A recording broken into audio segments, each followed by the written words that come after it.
What's up, my Tomies? I hope you're doing well. Listen, I'm on the set right now, and Tome is giving away 6 courses for the price of 1. The Good Friday sale.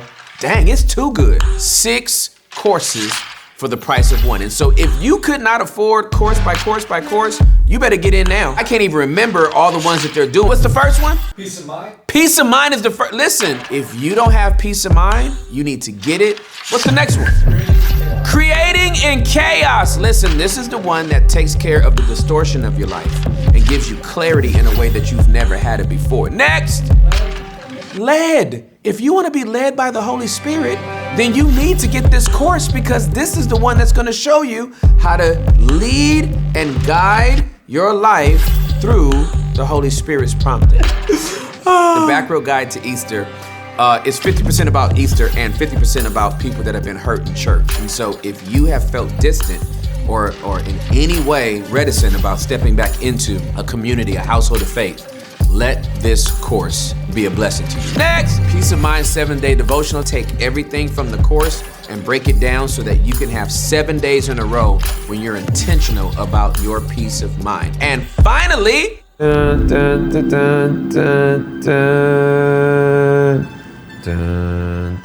y'all been asking for it and we couldn't wait to give it to you. Upset the Vows is a course that Juliet and I will walk you through to get you some tips, some tools, some resources so that you and your spouse can be closer than you've ever been before. Upset the Vows. Y'all giving away me and Juliet's juiciest stuff for the price of 1 course? Where they do that at? Well, I'll tell you why we did it. It's Good Friday. What the heck are we even doing? I need you to go to tomeapp.com/Friday. But wait, there's one more thing. My name's Chris and I'm the CEO of Tome. And when we started Tome a few years ago, we had something called Tome Stories. And they were designed to help you understand what the Bible means in your everyday life. And because you've asked, we are bringing them back. And when you get Tim's Good Friday Easter bundle, you're going to get 12 months of Tome Stories absolutely free. Let's go! Welcome to the basement. Yo, it's safer down here, cause that 100 flow will leave you on the pavement. And most of y'all like, wait a minute. The stuff that I be thinking is the stuff that Timmy out here boldly saying. Bow your heads, close your eyes, say a prayer. God got purpose for your life, stay prepared. We went viral and we didn't know who cared. Shout out to all of y'all that clicked subscribe and shared. Hey, we are on our way. Deathbed confessions, this is all I'll say. Like my last $10, this is all I'll pay. The basement's all inclusive, this an all I'll stay. Believers, church hurt, atheists, agnostics, deconstructionists, and whatever your other optics. Press B and let's see what can be when we ask the Holy Spirit to come between you and me. Welcome to the basement, ladies and gentlemen. I am your host, Tim Ross. I hope you're all doing well. I love you guys. I'm so grateful that you're just riding with us. So shout out to my Press B's, shout out to my dwellers, shout out to our promoters, those that listen on iTunes and Spotify. I guess I have to appreciate the difference between the audio people and the visual people, right? Like all the YouTube people are like, they're visual people. And all the audio people are like, we don't like your face.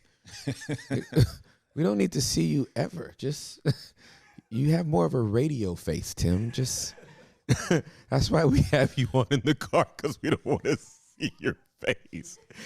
That may or may not be true, whatever. My mommy and my wife think I'm hot, so I think that's good enough for me. Ladies and gentlemen, I'm too excited today. I cannot tell you how hyped I am for my guest today. I could have a very long preamble to this. I do want to say that I consider this man a mentor of mine that I get to have some proximity to, which I think I've won the human lottery as a result of that. He is one of the most significant contributors to thoughts around negotiation, ego, authority, or failure. He actually wrote a book. I picked it up in 2020, and it literally, most people say books change your life. This confirmed the way I think about life. I didn't have language for my thoughts around ego, authority, and failure, and I came across this book, and I metabolized it, and this is all of my leadership is literally based on the principles that come from this book. So if you all don't have it and don't know who my guest is today, you certainly will, and you should pick up the book. But I want to present to some and introduce to others the incomparable Derek Gaunt. Ladies and gentlemen, let's go! He is here. I'm so happy. Oh, wow. Wow. I feel weird even calling you Derek. I want to call you like Mr. Gaunt. Like, I just feel like, again, when you have somebody that you consider a mentor, you don't know where to step at first. They got to tell you. So, Derek is fine. okay, yes, sir. Thank you so much. I was going to be Sir Derek. I was going to be Mr. Gaunt. I've been called a lot. I don't need those. So, thank you so much for being on the show. It's a pleasure, man. We started talking about this, fall of last year? Yeah, we did. Yeah. We did. And you were gracious enough to, this date was on the calendar from last year. Yeah. Like, it didn't move around. It wasn't like, hey, I'm not going to be able to make it. Let's push it back. Let's do this. So thank you so much. It means a lot that you would come. I need to set up how we met. Yeah. And then I just want you to kind of share with us kind of where you're from, how you got to where you are. Yeah. And then we can go wherever you want. So what had happened was I read a book called Never Split the Difference by Chris Voss. He's been a guest on. And I read the book in 2019 and started looking up all things Black Swan and found out that there was a 2-day training in San Diego, California. So I fly out to San Diego, and it's a 2-day event. I walk in. I don't know what to expect. I just know I'm a nerd and I want whatever's in this room, right? So when you think Black Swan and negotiation, well, Chris wrote the book, so you don't think about a team or whatever. I'm just thinking it's going to be Chris in there, maybe an admin. Well, Chris rolls in with this whole team, and the one that's the most vocal outside of Chris is Derek. And so I'm like, oh, there's a brother here. I'm excited because I'm actually the only Black dude here. There's 40 people there. I'm the only African American in the room, right? So we're there day one, and there is this iconic little drill scenario that they run called 60 seconds or she dies, right? And I've seen Chris do it on YouTube and and talk about it on the masterclass. But we're about to get an up close and personal experience of this, right? So there's 40 people. There's 10 at each table, and everybody wants to be involved in 60 seconds or she dies. So every table they go to, everybody's like, pick me, pick me, pick me. So they go, I'm at table 3 or 4. Derek's running it. It's not Chris, it's Derek. And sir, you can have, when you want to, one of the most intimidating dispositions I have ever seen.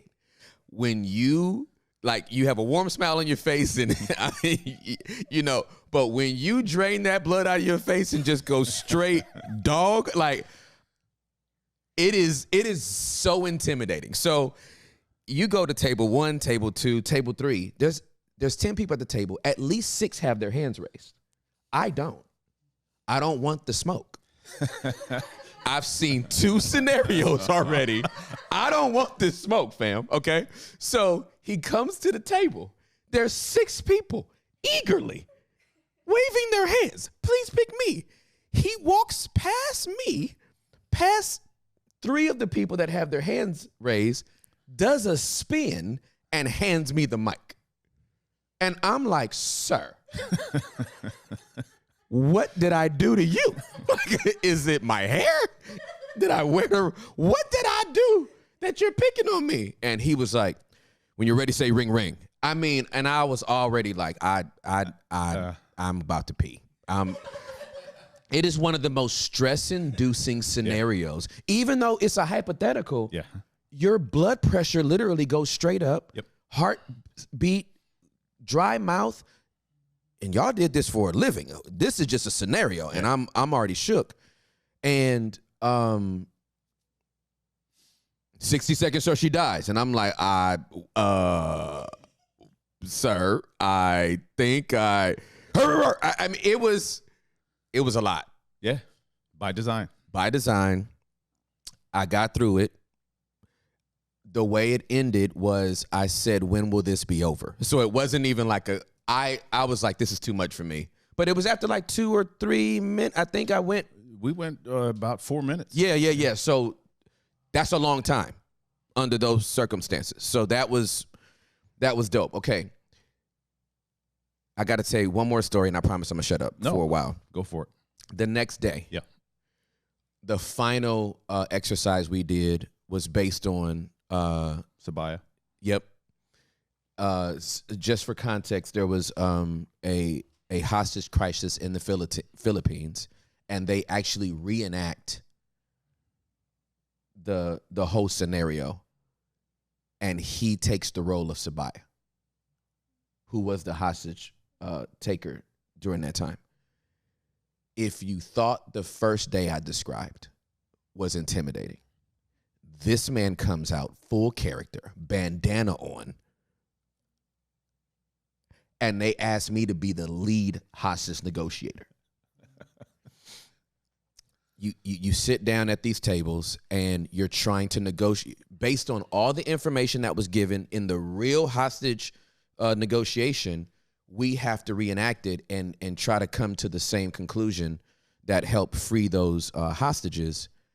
And we sit down. I'm not confident. Okay.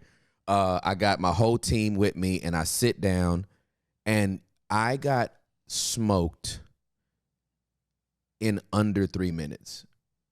You jump up from the table and you walk away. I have never felt more like a failure in my life in a hypothetical scenario. And it was one of the best things that could have ever happened to me. Like, I got humbled in such a way, because when you're learning to do something new, if you're not willing to fail, first of all, you won't even show up. Secondly, you won't get back up. No. And third, you don't learn. And you don't learn. That thing stayed with me. It actually stayed with me too long. I had to go see my therapist. I'm not lying. That's no cap. Like I it was unhealthy the way it stayed with me, because I couldn't let it go. I'm like, woulda, coulda, shoulda. Like, I literally couldn't just take the L and learn from it. I wanted a do-over, and I knew I wasn't gonna get one.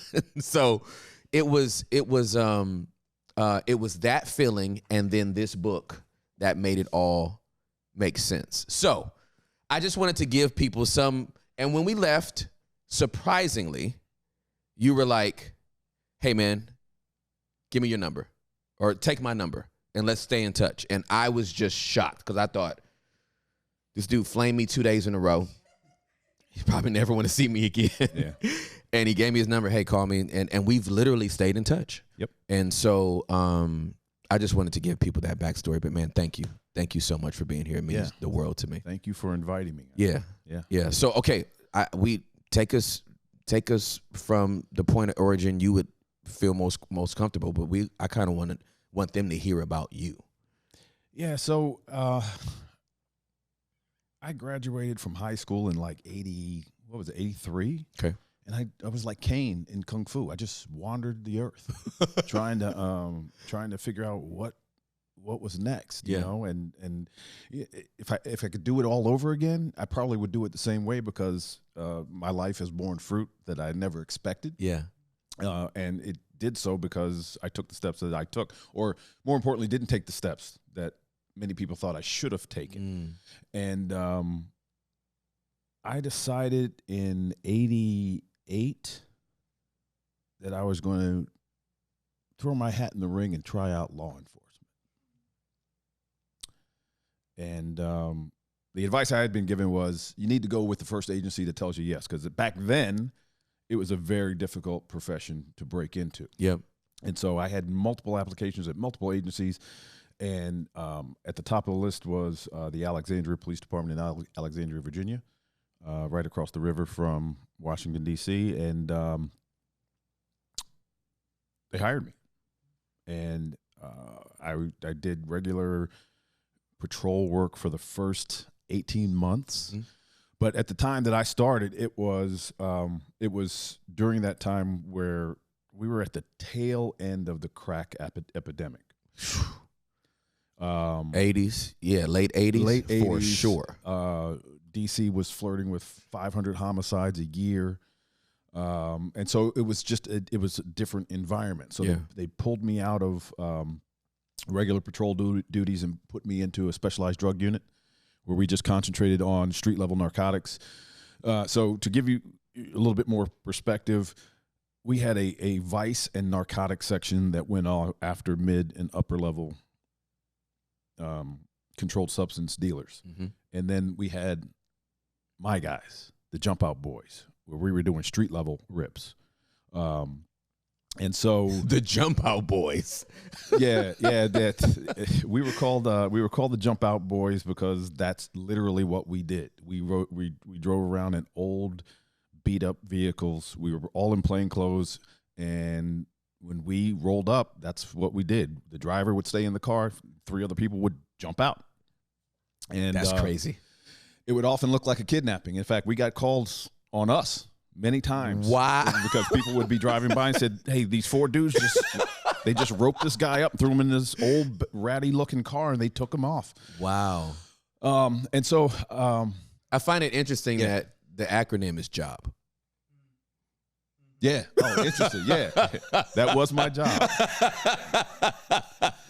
And it's funny too because we weren't all boys. You know, there were women on the team as well. Yeah, that's awesome. That's crazy. But that was a name given to us by people within the community because they saw the way we did our enforcement. Now, man, pardon my interruption. Let me just ask this question. Yeah.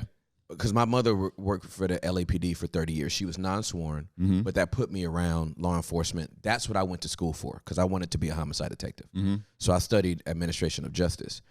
18 months is short to be on the street before you get put to a specialized unit. Am I right or wrong? Yeah. Okay. It is. And it didn't, I like to think that it was because they recognized my ability. Yeah. But I think it was more out of necessity. Yeah, for sure. Because of what was going on at the time. It's snowfall. Without question. Yeah, it was snowfall. Without question. And DC? And all of these kids were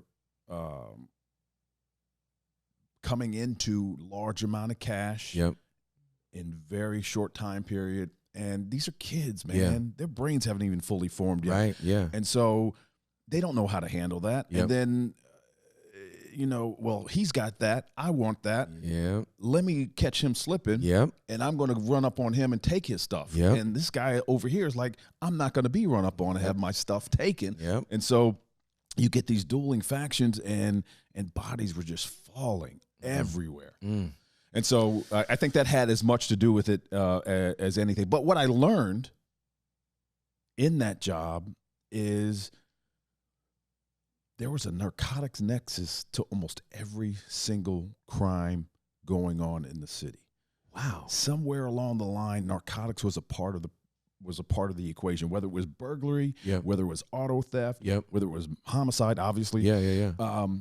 And so the people that we were encountering had information that I needed. And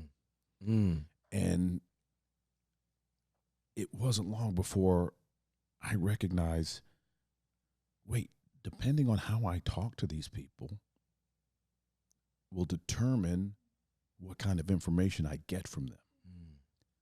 And I thought that was the coolest thing in the world. I could say specific things in a specific manner to elicit specific information that was going to lead me to the proverbial bigger fish. Yep.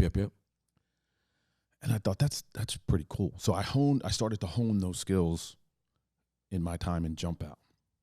And then the opportunity, because like you, I always wanted to be a detective. Okay. You Yeah. know, cops are A types. Yeah. Detectives are the A types of the A types. Yeah. You know what I mean? Yeah. When the patrol guys can't figure it out, Right. they call the detectives. That's right. And so I said, I want to do that. Mm-hmm. And I put myself in a position to compete for a spot, and I got that spot in '94. Wow. I started off as a youth detective where I was doing basically any crimes where the victim or the suspect was under the age of 18 would fall to me, with the exception of serious sexual abuse, because that's a specialized SVU. Yep. But it ran the gamut. Yeah. Runaways, gang activity, whatever. Yep. And so from youth, I went to auto theft. I went to the actual gang unit, and it was during that time frame. So now we're right around 97. Okay. And I said, I like this idea of communicating with people in order to influence them to give me information, because the people that I dealt with, they were normally reluctant to give information for one of three reasons. They wanted to minimize their exposure to the criminal justice system. They didn't want to be viewed as a snitch, or they were traumatized by whatever it is that they witnessed. Right. Absolutely. And so they're holding on to information for one of those three reasons, but it was my job to get it out of them. Yep. And so I became a detective right around 97. I started to toy with this idea of hostage negotiations. I had done a couple of role play exercises for the hostage negotiation team. I thought it was pretty cool. And this would take my communication skills to an intense level. Yep. And that's what I was looking for. Yeah. And so there were 5 vacancies on the team at the time. I can't remember how many of us competed, but the odds were pretty good. Yeah. That just by default, I was going to get one of those 5 spots. Right. And so I got the spot, and I never looked back, man. I became a student of the game. So I started my hostage negotiation career in 97, became the team leader in 2001, became the team commander in 2004.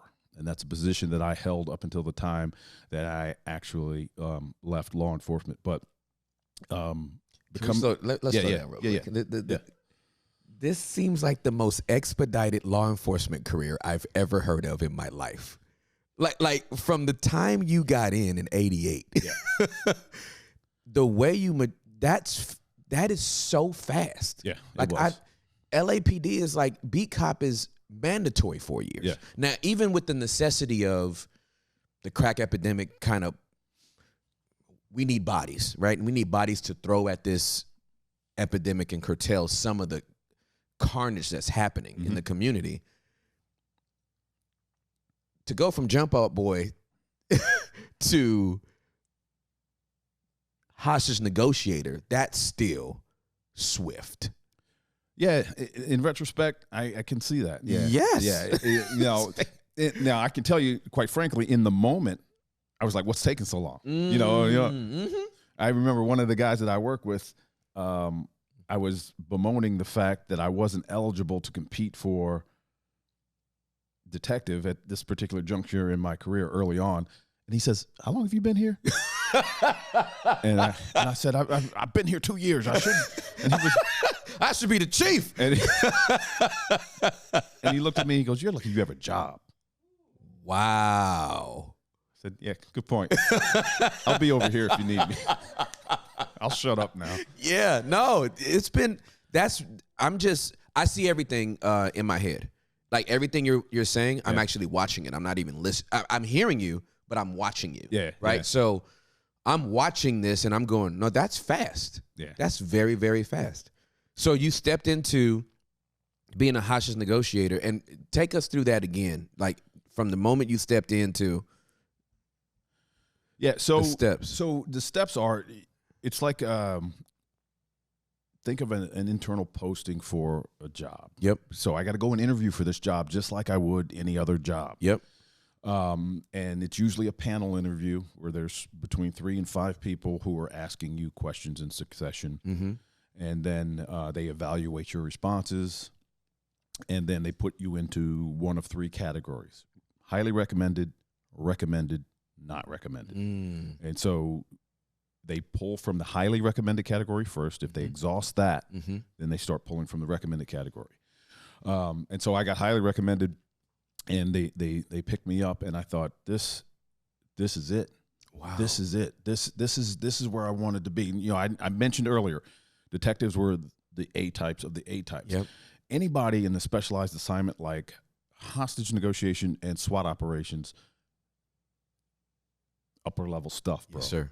Yes, sir. We are the ones that the cops call when they get in trouble. Yes, sir. Yes, sir. And so now it's funny because I knew I wanted negotiations over SWAT because I've, you know, as I said, I participated in many role play exercises, and I watched these SWAT guys outside in the summertime, kitted out with all of their gear, sweating, hating life, worried about where their next drink is going to come from, worried about where they're going to have to go to the bathroom because they're still human beings. They gotta attend to those. And then I look over and I see the negotiators in a van with the AC. With the AC is on. I'm watching it. They're eating pizza. They're talking about strategy. And I'm like, that's where I need to be. I am a firm believer in working smart, not working hard. Cheers to that. And I felt for those SWAT guys, but I said that's where I want to be. So, but I committed myself to learning as much about the discipline as I could, and it was a total immersion. And as you know, because you went through some of our training, this is tantamount to learning a new language. It is, right? Yeah, it absolutely is. And I don't know how many of you guys are proficient in a language other than your own, your native tongue. Yep. But think about how long it took you to get to that level of proficiency. Yeah. And so I knew I needed to become a student of the game. I needed to look at the history that would help me build steps for improving it. Yep. The future. And so I was all in. Now, my problem, if you can call it a problem, is I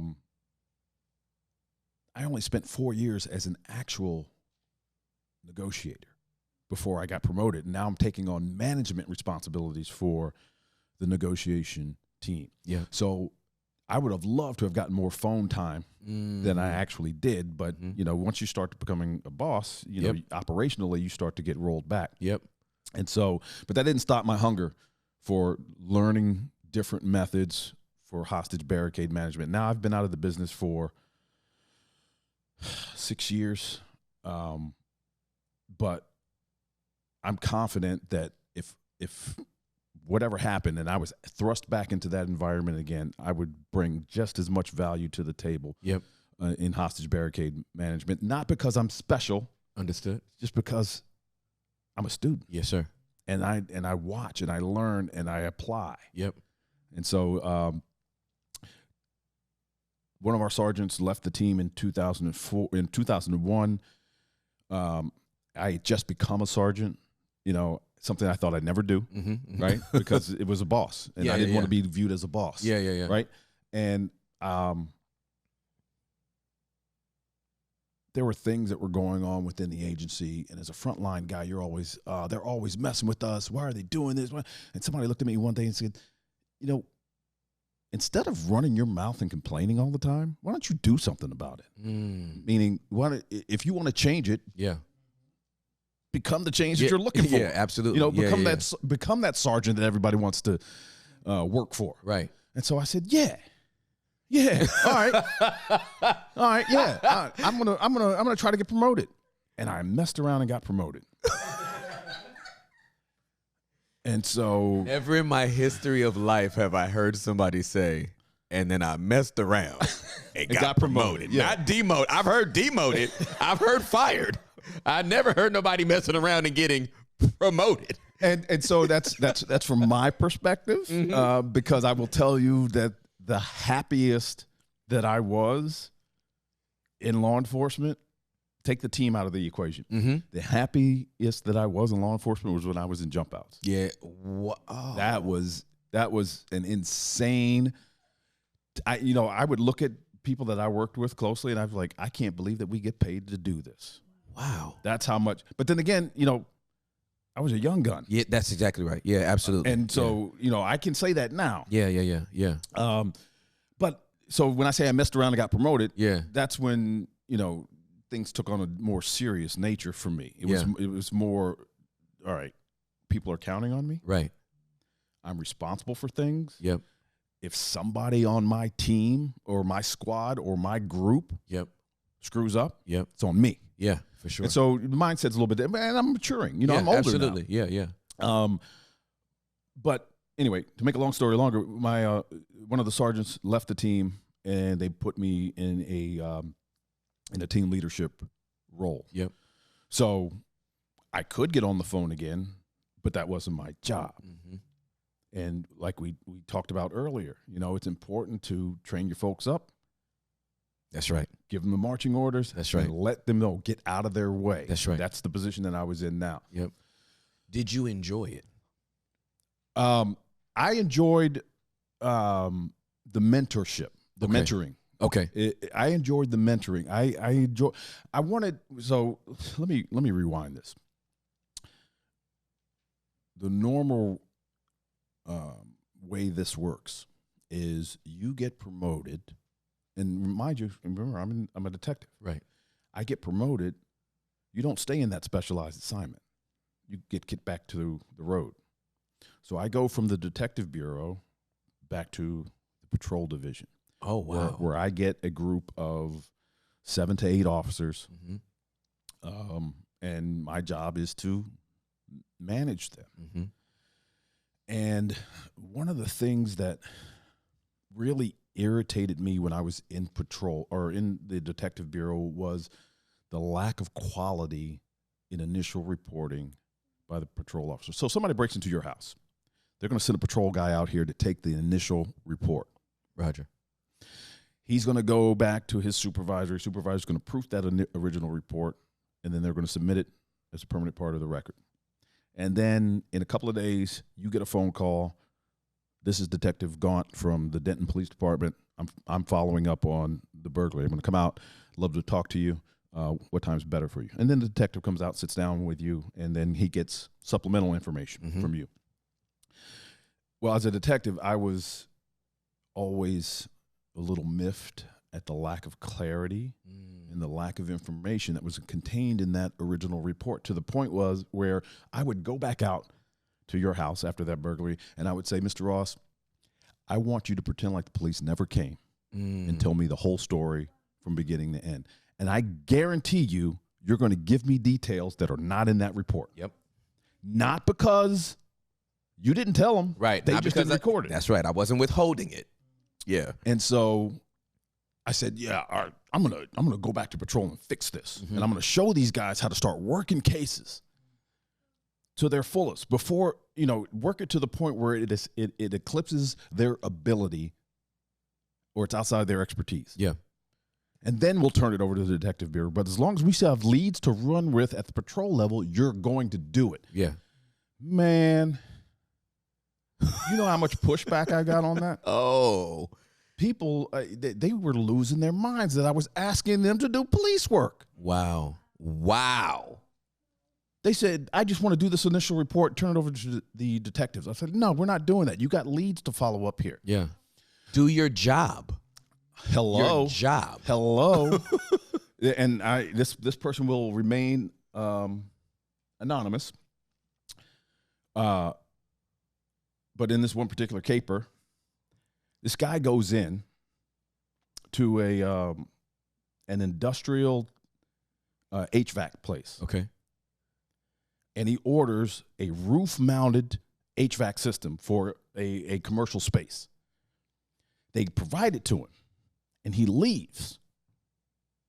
3 weeks later, that company calls the company that this person worked for and said, you guys going to fulfill your invoice? What's up? Yeah. Like, what are you talking about? Well, they'll say, yeah, so-and-so came by 3 weeks ago, picked up this unit. And they're like, we fired him 6 months ago. So they call us. One of my patrol guys goes there. And I said, all right, what do you got? He goes, yeah, he came and he ordered it. and he got fired 6 months ago, and they have him on camera coming in, making the order, and we have his ID. We know who he is. I was like, cool, go get a warrant. He was like, what? Well, don't the detectives want to follow this up? I was like, follow up what? You got him. That's it. He's right there. Yeah, it's done. So he goes, I can tell he doesn't want to do it because it means he's got to do the original report. He's got to do the supplements. He's got to do the case jacket. He's got to prepare for court.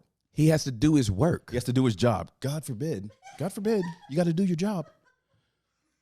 What is happening here? This is crazy. No, it gets worse. It gets worse.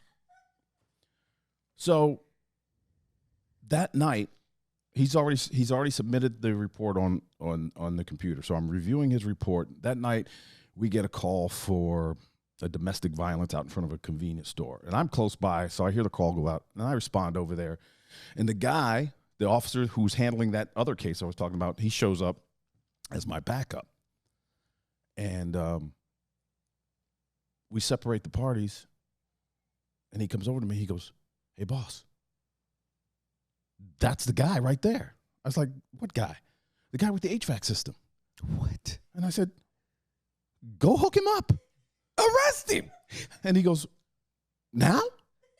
I'm like, Lord bro. have mercy. How? I said, yes, now. And so he goes over and hooks him up. We find out he's gotten out of this one car. So we're going to impound his vehicle. We're going to impound the vehicle for safekeeping. Well, we can't impound a vehicle until we inventory the contents of the vehicle. Yep. So we pop the trunk on this car, and he's got copper wire. Oh, he's got other building material. His whole car is like he's been going around to construction sites and just ripping them off. So I'm like, this is a great caper for you. Yeah. And I said, this is yours, Mike. You're following it up. And he's like, well, shouldn't we call it that? I said, you don't need a detective. He goes, well, some of this is going to require that I travel outside the city. I said, I'm approving you to do that. It gets worse. No. This is devolving faster than I'd like it to. So you remember what I just told him? Yeah. Mike, this is yours. Yeah. You're following it up. Yeah. My old boss in the detective bureau calls me on Monday, and he goes, can you come up and see me a minute, please? And I'm like, oh, here we go. So I go up and see him, and he goes, your boy just came up here and tried to throw this case on one of my detectives' desk. And I'm like, he did what? He goes, yeah. He said that you guys locked this guy up on Friday, and he needs some detectives to help follow up. I'm like, I'll take care of it. And I went back downstairs, not one of my proudest moments, and I lit into this guy because not only did he embarrass me? Oh, for sure. By going up and talking to my old boss. Wow. But he disobeyed a direct order. Absolutely correct. And so I will give you some leeway. But when I give you a direct order and you deliberately disobey, figuratively speaking, it's time to fix bayonets and chop heads off. And so I had to let him know. But he didn't do it again, which means he learned. Good. And so those types of things gave me an opportunity to show these guys that, hey, detectives don't have all the magic. Yep, absolutely. You too can do this. Yeah. And here's how. Yeah, absolutely. Because nobody's ever showed you how. You've never had somebody who was in the detective bureau for an extended period of time come back to patrol and then spread that knowledge out. And then it started to permeate the entire, at least my group. Yep. And the people that I worked with closely. And now they're starting to compete with each other about who's taking what, how long the follow-ups are taking, and what they learn, and who they're locking up, the property that they're recovering. And because I had an opportunity to show them that it wasn't magic, it was just learned stuff. Yeah. You too can do this. Yep. They started to embrace it, and they started to improve the kind of reports that they were generating and the quality of work that they were generating. And I think that's important because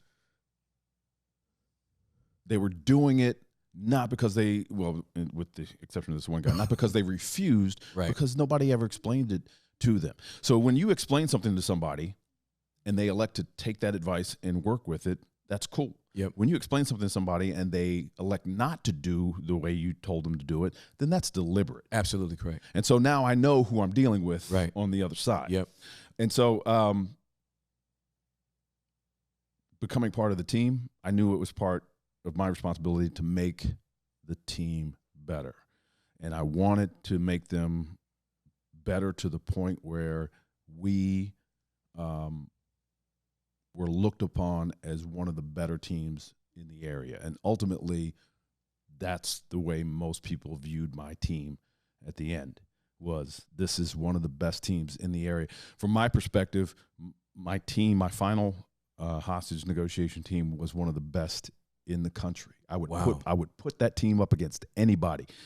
New York, Yep. LA, Wow. Dallas, Miami, it doesn't matter. I'll Yep. put my team up against anybody and we will hold our weight. All right, so I'm fascinated by this section of what I'm watching, because here's a thought that He said of what I'm watching. Yeah. Because here's a thought I'm having, Derek. You obviously have to have a certain skill set to become a player, right? In any profession, right? Not many players can be coaches. That's true. They can play, they can't coach, right? Magic Johnson tried to be a coach, didn't work out, right? Jordan bought a team, it didn't make the players better, right? Like players, you have to switch your brain to start coaching, because it would be easier for you to just go back and be like, I'll do it myself. Exactly. Right? Exactly. Yeah. To resist that urge, knowing that you're a great player, to do it yourself. Like, you know what? I could put up 30. I'm going to have 30 assists. I know you missed 11 shots, and I'm passing it to you again, fool. You go make one of these threes. Yeah. Right? You wide open. Right? They're triple teaming me. You're wide open. You go make one of these threes. So I'm applauding you for switching your brain to make other people grow up. Yeah. Because it would be way too easy. Yeah, and that's what most people default to, Tim. Yeah. Is especially promotion makes people uncomfortable. Why does it make them uncomfortable? Because it's a change. Yes, sir.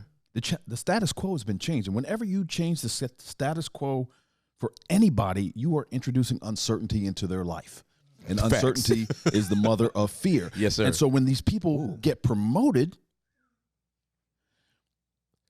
they're uncomfortable. Yeah. And as human beings, when we are uncomfortable, what do we want to do? Faster than anything else, get comfortable again as quickly as possible. That's right. And as a leader, what does that mean? What does that look like? That means I'm going to revert back to doing what I used to do. Yes. And so now I'm going to dabble in what my workers are doing, because that makes me comfortable. Yeah, man. And what are your workers seeing? Your workers are saying, this guy's micromanaging me. He won't let go. He keeps getting deep in the weeds. Well, if he's going to come down here and do it the way he wants to do, or correct the work that I've already done, why do I bother? Why am I even here? So I'm going to leave. Yeah. Or worse yet, I'm going to leave but not leave. Oh my God. And so they check out on the job. And still get a paycheck. And still get a paycheck. And meanwhile, there's no growth going on at their level. This new supervisor is not growing at his or her level, because they're still dabbling in where they came from instead of focusing on where they need to be going. And so that's kind of the mindset that I took with that, because I knew that there was a void that needed to be filled as far as training was concerned. Because I wasn't convinced that the training that they were making available to the teams and to the agencies was sufficient. Yep. I think the training at the time was focusing on things that didn't need to be focused on, such as, your gathering of intelligence and what you need to be providing to SWAT when you're managing these instances, And there was less and less focus on what? Mm-hmm. Interpersonal communication. Yeah. Yeah. And being able to listen. And that's the mindset shift that I had to take, or was trying to convey to my team, that needed to take place. We got to be better at communicating. And that starts with listening, not talking. All right, so here's what I'm hoping the basement dwellers are picking up on. These leadership principles are calibrating for people that want the promotions, that want the leadership positions, and need to know what's required of them. Because and more importantly, I want to nuance the willingness to go, I do want to see change in that area. I'm going to be that change, right? So I hear a lot of people complaining about things in our society, right? Whether it's in politics, whether it's in church, whether it's in the tech market, whether it's in banking. And no one's volunteering with their expertise to go, I know this sector, I know this genre, I know this profession, and I will step in there to be that change. It's a story that's as old as time. Let's just chuck rocks at the problem instead of trying to fix them. It's easy to stand on the sideline and just throw rocks at this problem instead of jumping in and trying to change. It's like the person that asked me, why are you complaining? If it's so bad, go change it. Right. And I threw my name in the hat and messed around and got promoted. Right.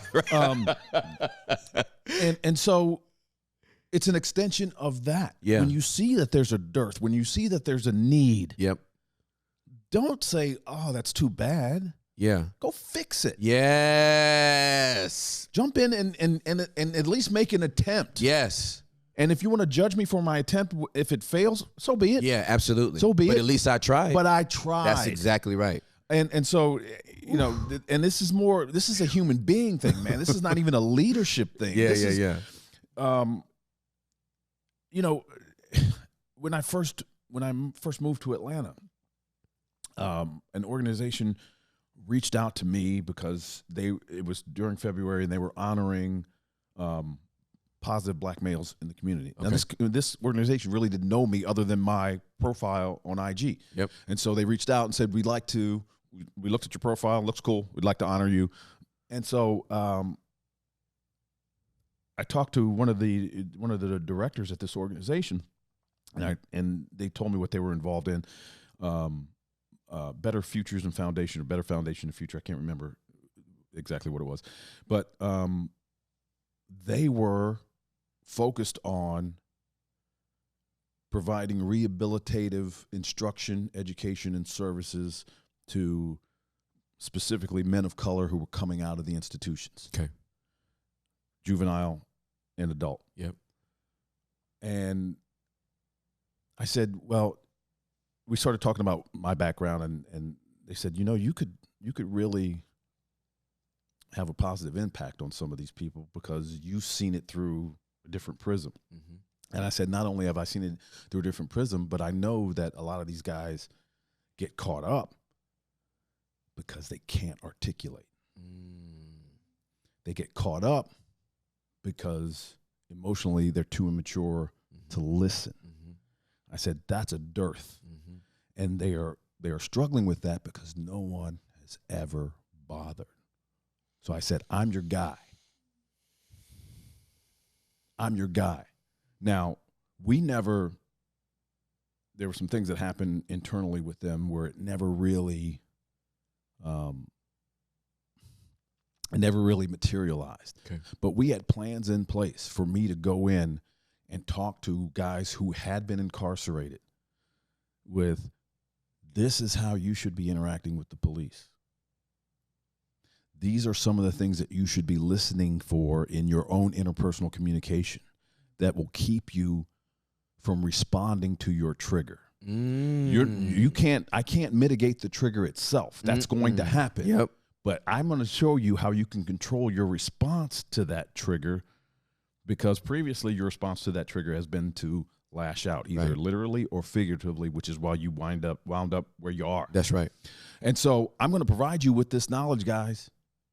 What you do with it is on you. Yep. But I'm not going to have you guys continually be behind the 8 ball because you lack the knowledge. Right. You know what I mean? Yes, sir. If you after what I give you, you are still behind the 8 ball.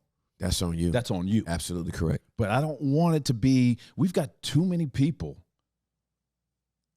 that look like us. Yes, sir. That have been locked up. Yep. Because they just didn't know. Yeah, absolutely correct. Absolutely correct. For years. Yes. And so that was my offer to them. Yeah. I said I'm not getting paid for it. Right. You tell me what day and where you're going to be. I'm going to show up and we're going to talk. Yeah. And I'm going to answer their questions because many times these young men haven't had an opportunity to sit down and talk to a cop, right, or a former cop, right, to absolutely. Ask, why do you guys think like that? Why do you? And there's this mystique. I walked into a rec center one day.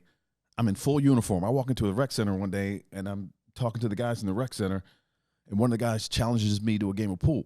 So I'm in full uniform on duty, got my radio on. I'm listening to the calls, and we're breaking balls on the pool table, and there's this crowd of younger kids gathering around, and their mouth is a gape, and they can't believe what they're saying. Wow. They're like, "You play pool?" Yeah. I'm like, "Little man, yeah, I'm a human being just like you." Absolutely. And so my point for bringing that up is that there's this mystique. That's right. Mystery. Yep. And stereotype, ignorance about and ignorance. That's the birthplace of hate. Yeah. You know, we hate things that we don't understand. That's good. We're threatened by things that we don't understand. That's what makes us act out. Yeah. And that's basically where we are right now in this world. Yeah, for sure. And so, where was I going with this? I don't even know how I got off on this tangent. That mocha frap is kicking in now, bro. No, you were contextualizing that not. Here's the way I would synthesize where you are. The same way you had the willingness to step in and fix things in your profession, you saw an opportunity to fix things in your community. Yes, yeah, and it's just I'm sorry that program didn't get off the ground, but I'm going to do what I can to see how I can end run it. Yep. And try to get it off because I still think it's needed. Yeah, for sure it is. Because I just, what you don't know about my background is when I retired from the police department in 2014, I was still like, I mean, at the time, my staying at the police department was untenable, so I just retired. I said, it's time for me to get my pension and move on. Yep. And so I went to work for the sheriff's office. Oh, wow. And so in the sheriff's office, I was working inside the jail. And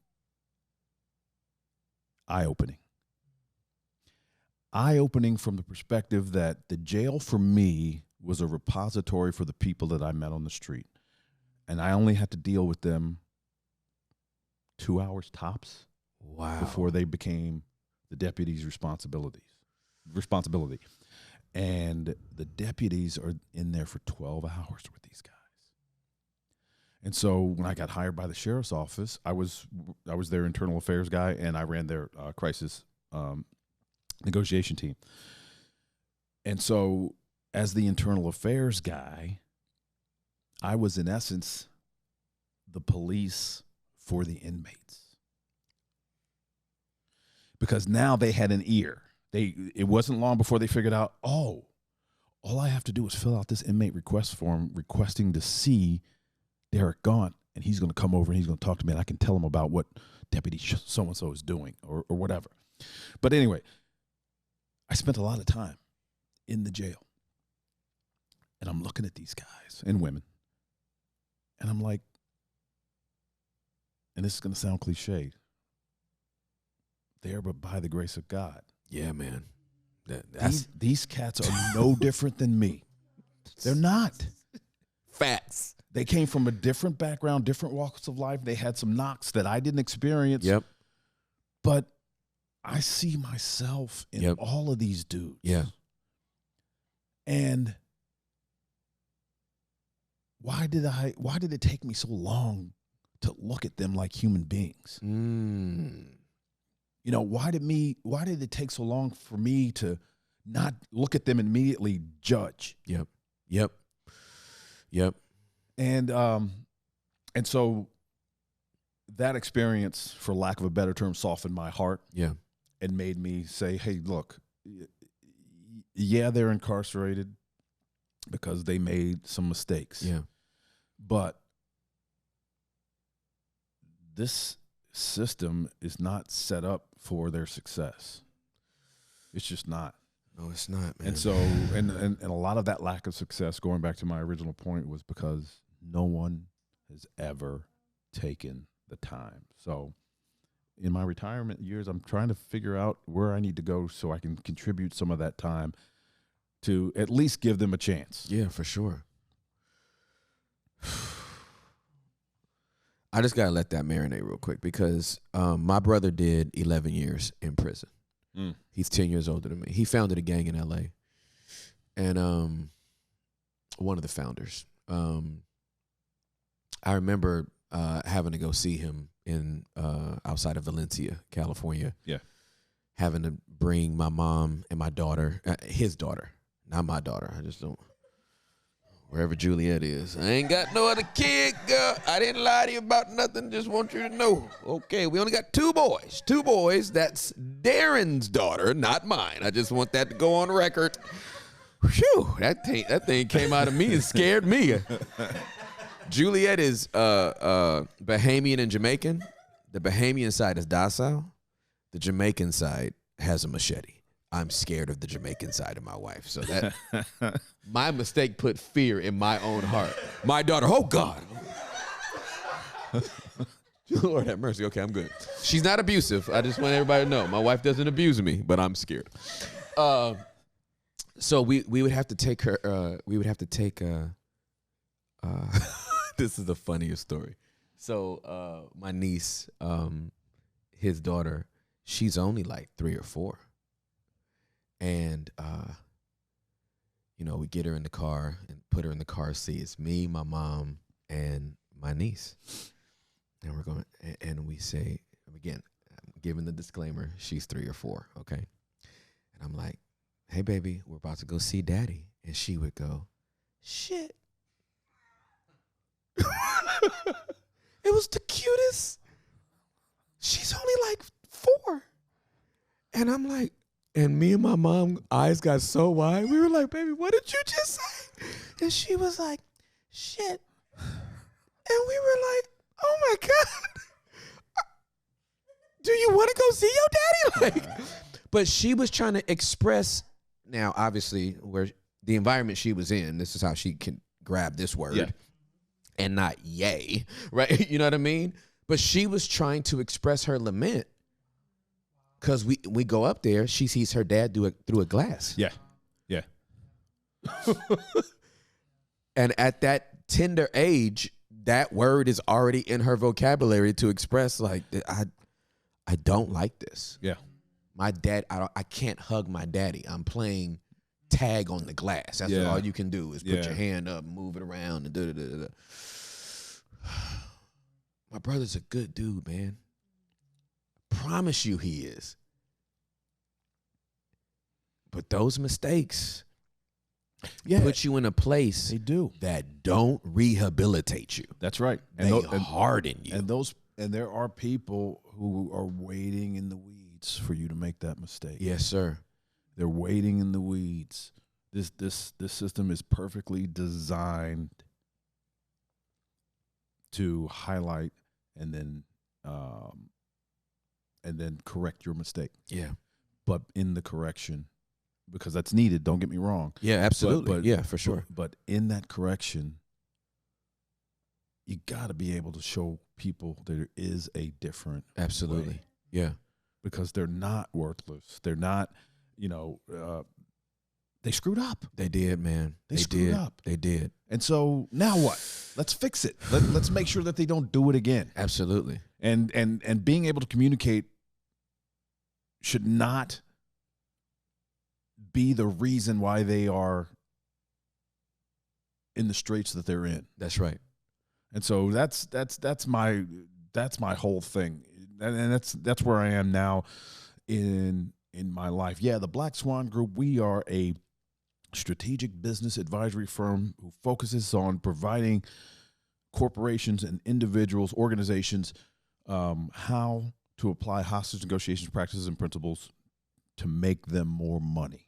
Mm-hmm. But I tell you, Tim, we're hearing more and more people coming up to us and say, we took your training because we were tired of leaving money on the table. Mm. But what you guys have done for my personal life far exceeds whatever value you provided me in making more money. Derek, that makes me so happy to hear. That makes me so and you're happy. One of them. You're one of them. I am. Literally, when we did the pod with Chris, I told Chris that God and the most sophisticated accusations audit I ever put together is what saved my marriage. Point blank.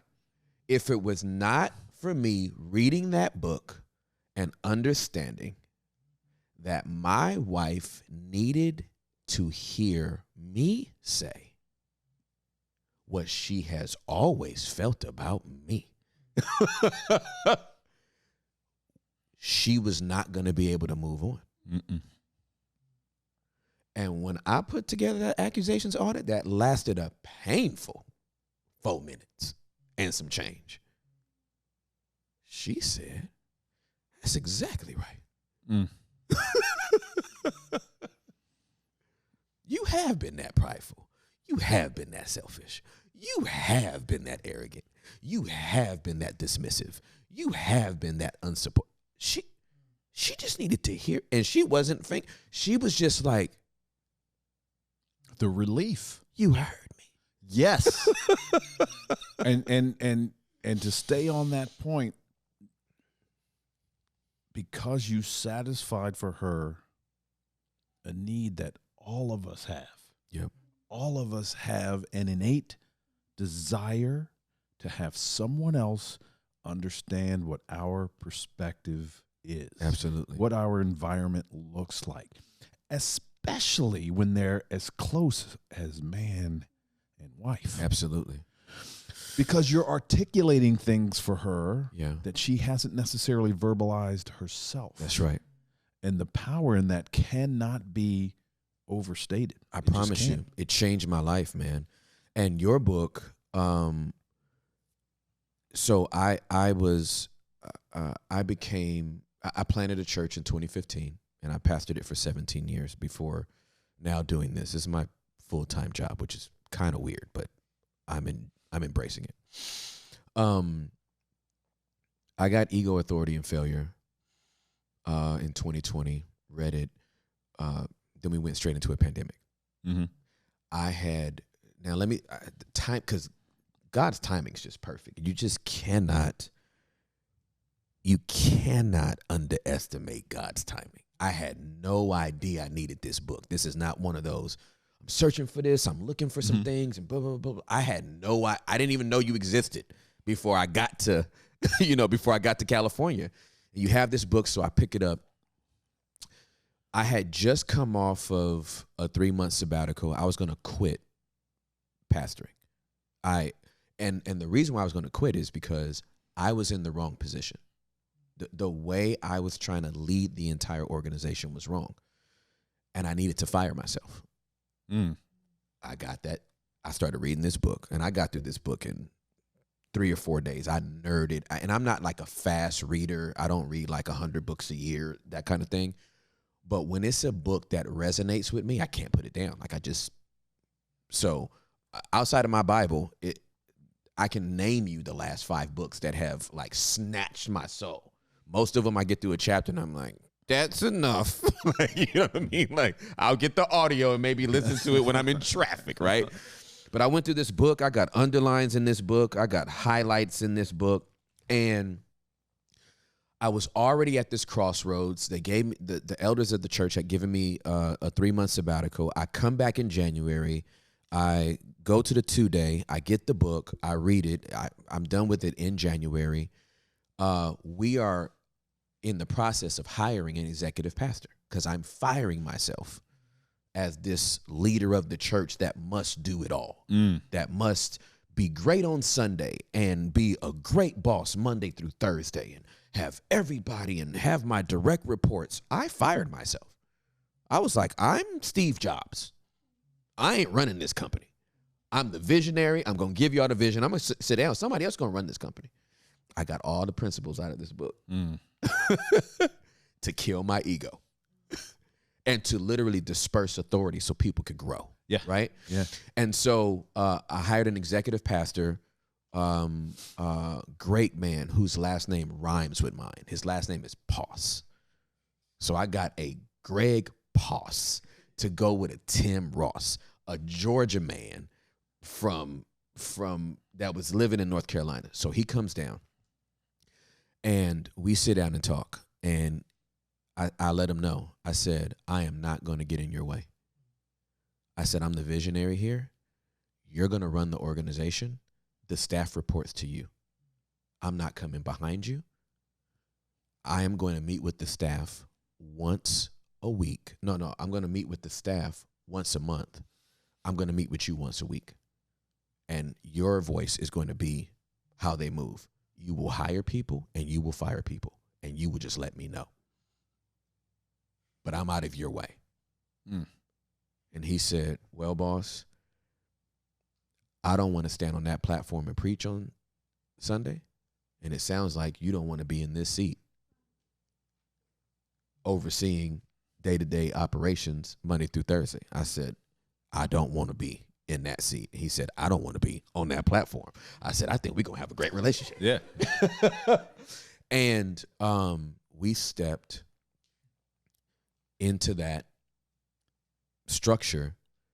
And from 2020, because he actually started the day the world changed, right? So his first day on the job was March 16th.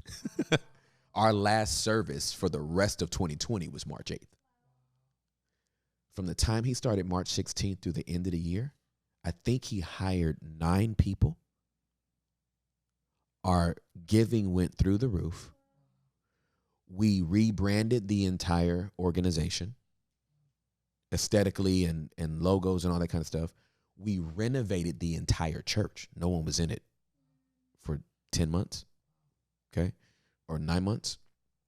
And then when we came back January of 21, we had doubled our staff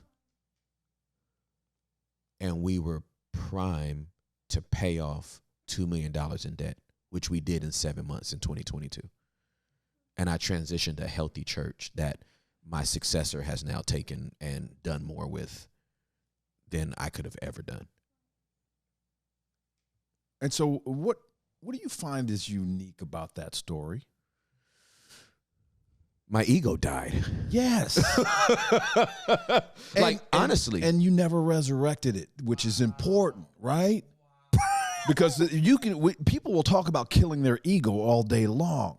But as soon as we pass the torch to someone else and we start seeing someone else's success, they're like, wait a minute, my fingerprints aren't on this thing anymore. I need to jump back in just to send the message across the bow that, while you're here doing this, I'm still the dude. And so that's what jumped out at me is you did it and you let it die and stay dead. Yes, sir. Because the hardest part is to start to see somebody else come in and start to accomplish things that you didn't. Yeah. And then you're like, I wonder what the rest of the church is thinking. Yeah. We were stagnant. Yeah. I pulled back, bring this guy in. We're no longer stagnant. Yep. I need to reinforce the fact that I'm the man. So let me jump back in here. And the fact that you didn't do that is huge. because that's one of the reasons why I wrote the book. Yeah. Was because there are plenty of leadership books out there. Yeah. And they will tell you things like, you need to create a positive work environment. You need to step back and stop micromanaging. Yep. You need to address issues when they become prominent and a problem. Yeah. You need to talk better to your direct reports. But none of those books told you how. Yes, sir. They said, this is what you need to do. Yep, absolutely correct. None of them said, here's how you do it. Yeah, absolutely and correct. So that's why I wrote the book, because I'm like, these people just need practical skills. Yeah. You literally took what you did at the job and said, let me help way more people in book form. Yeah. I mean, yeah. It ain't, and it's not rocket science. This was the skills and the concepts that you read in Never Split the Difference. Yep. The skills and the concepts that you read in Ego, Authority, Failure were born out of the world of hostage negotiations. Means they were developed by cops for cops. Wow. And cops want everything as dumbed down as possible. Yeah, absolutely. Simple, easily for recall, and practical. That's what we want across the board. Absolutely. And so when you look at this stuff, like you said earlier, nobody ever put it into words before. I couldn't put it into words. Right. That's what I need. And so we put it into words that are easily digestible. Yeah. This is not rocket science. Right. For example, one of the most powerful skills, whether you're negotiating a business deal, you're dealing with your kids, or you're trying to make $10 million. Yep. Is dynamic silence. How hard is that to shut your mouth? Stop talking. And it's cerebrally, contextually, it's the easiest skill that you can think of. Yeah. Hardest to execute. Yeah, absolutely. People cannot keep their mouth shut because they think to themselves, all right, if I'm not talking, I'm ceding my turn in the conversation to influence. When the reality is, if I shut up for an extended period of time, you're more likely to keep talking. And if you're talking, Tim, I'm learning. Yes, sir. Yes, sir. Because everything that I need to know to influence you into doing what I need you to do, you're going to tell me. That's right. If I would just shut my mouth. That's right. And so it's the simplest it's the simplest skill in the world, yet the most difficult to execute. But my point is, this is not very sophisticated. Yeah. It's not born out of academia. It's not. I'm not telling you these things. You don't read things in the book and go, okay, he's saying this because it was tested by this university or that university. This is road tested stuff in the highest of stakes conversations on the planet. That's right. So if I can use these skills to talk a guy who's climbed over a retention chain link fence and is hanging over the edge of an overpass, if I can talk to that guy and listen to him and articulate for him what's going on with him to the point where he by himself is crawling back over that retention fence, why would it not work with convincing your son that he shouldn't be reading Ego, Authority, Failure? He's got other stuff to do. Exactly right. Yeah. Why would it not work with Pastor Poss? Yeah. That's absolutely right. When you need him to move in a certain direction. That's right. If it works in the highest of stakes conversations on the planet for my world, totally applicable in your world. Absolutely. So in your world, and in your world, and in your world. So what you're saying is literally getting me to jump out of my skin, Derek, because I'm a very basic person. I have a high school diploma. I have some college. That's what I get to check on an application. Yeah, man. With. Feels good, right? Some college. You know what I mean? I successfully completed some college. And that box has to be there for the person that only completed some. That's the person that put the document together. Like, you ain't gonna leave us out. Yeah. Some college, right? You ain't gonna just put graduated or not graduated. Yeah. Some. Yeah. There's some, right? I read Getting to Yes. It was so heady. It was so cerebral. No knock against smart people. I love smart people. Yeah. I love degreed people. We need them. But that book was so heady, and it was like negotiation was like an algebraic formula. Yes. Yep. Then I read Never Split the Difference. I told it to Chris. I said, I know you didn't try to write the anti getting to yes, but it was proven. It was street proven. Like, these are principles that work. A regular, degular human being can do this, right? Ego Authority to Failure was the same way. It wasn't like from good to great, or David and Goliath, Malcolm Gladwell, right? All these guys and did it. This was like, I'm just a dude from Inglewood, California, who was overseeing a $7 million a year operation with 20 employees. Yep.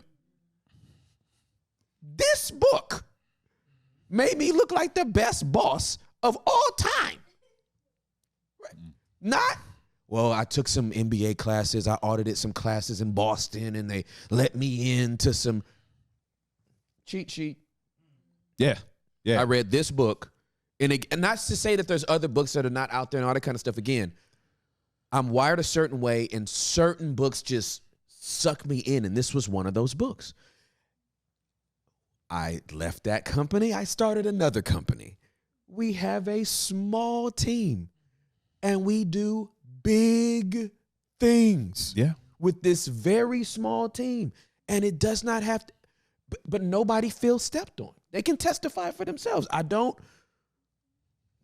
get in their way. They're empowered to do what they do. I still realize my ego needs to stay dead. What you said about resurrection was sobering. These people's egos are basically Jason, right? Yeah. It's Freddy. Yeah. Like, it gets up every day. You're like, why are you back? Yeah. But some of these people are having seances and lifting their own egos back up, right? Yeah. Because you're right. It's the Jay Leno effect, right? Yeah. It's like, I'll leave. I'm back. You know what I mean? And I don't want to do that. I realize I'm a visionary guy. I realize that I feel like God gives me a download. Once I communicate it, she knows what to do on social media. He knows what to do with content. Hector knows what to do with content. You can't do it all. And your ego will make you think that you can. That it's directed by me. It's executive produced by me. Yep. It's also produced by me. I was the best boy, the gaff, and assistant director. And it's like, play your part and sit down. Yes. Yes. Everything's not about you. Boom. There it is. It's not about you. And I would, if more of us would take that approach in our everyday interactions, not just professionally. Yep. But if more of us would take the time to say to ourselves, it's not about me. Yes. Where would we be in this world? Oh my gosh. If all 5 of us in this room right now committed to saying to ourselves that in the next interaction that I have with any human being, I'm going to take the position that this is not about me. Yep. And I'm going to stay, here's the other thing, genuinely curious. If you take on the mindset of being genuinely curious in every conversation, going into that conversation, I don't care if it's with your wife. Yes, sir. Or the stranger at the racetrack gas station. That's right. That's right. If you go into every conversation assuming that you have something to learn. Yes, sir.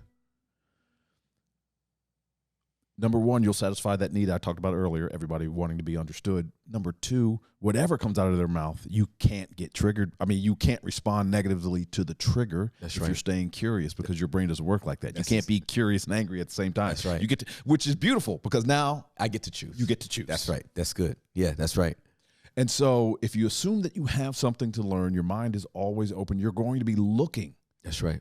For those things to learn about the other side. Yeah. And you will find in very short order that most people don't really say what they mean, or they ask questions that just don't make sense. They ask question A, they want the answer to question B, but for whatever reason, they're not going to ask you question B. And if you're staying curious and asking yourself, why did he just say that? Right. Why did she just do that? Right. Why did he just ask that? Yeah. That will give you an idea as to what their mindset is, and you can start to articulate things for them that they can't or won't. And when you listen at that level, there's no clearer way to demonstrate to another person that it's not about me. It's all about you. And that you're dialed into the conversation. Absolutely. When you start to say things to them that they can't say for themselves. Yeah. You know, we've been doing this since July. We've been doing this since July 6th.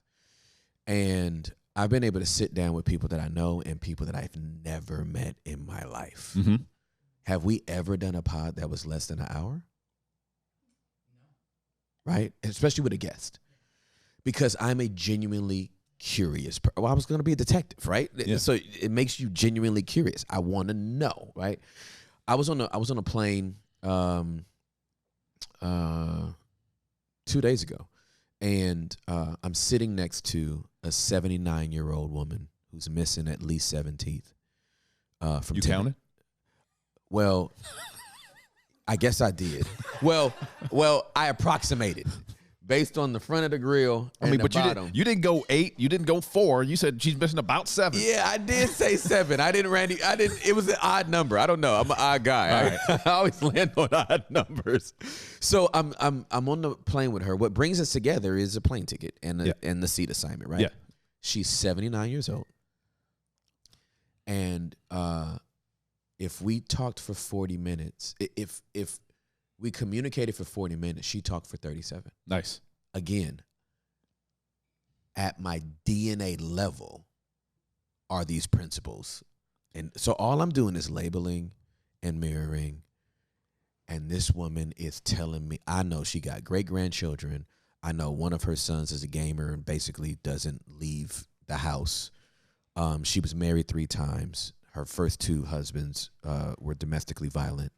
The third one was the love of her life. She was married to him for 10 years. Then he died. Her brother was supposed to die, but miraculously lived. I can literally recap the entire conversation that I had with her. Why do you think you got that response? Because I wasn't talking.